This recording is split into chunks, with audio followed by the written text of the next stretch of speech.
जी जोहर संगवारी हो। तो संगवारी हो आज मैं मीशो से का मंगा हूँ। देखो संगवारी हो बल्लू जी पार्सल ले थे। तो देखो संगवारी हो 3 ठो मंगाओ हूँ मैं। हाँ पार्सल लो का है चला आप मतलब दिखाता हूँ। तो संगवारी हो फर्स्ट छोटे से पैकेट खोले था ना मतलब समझ नहीं आती इसलिए बढ़ी का सेती तेती एती तेती पलटाते ना संगवारी हो। आखिरकार मैं इसे खोली सेवा पटखा गिरी सेवा।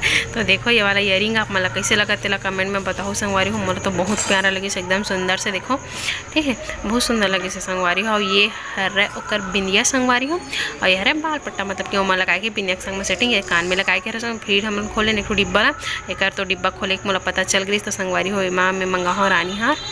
तो देखो कैसे तेला बताओ संगवारी हो दे पेंडल बहुत सुंदर लगे इस मोला तिकरे से मंगा हो संगवारी का इयरिंग भी बहुत सुंदर है। फिर बड़े वाला डब्बा में का आगे तो देखो संगवारी हो चूड़ी बाय 1 गेट 1 2 पीस मंगा हो मस्त बढ़िया। तो एक ठो ये वाला हरे संगवारी हो और एक ठो है ये वाला। तो संगवारी हो आप मतलब मोर ये वाला लॉन्ग वीडियो देखना होगी तो मोर चैनल में जाके देख सकते हो। तो मिलता नेक्स्ट मिनी ब्लॉग में।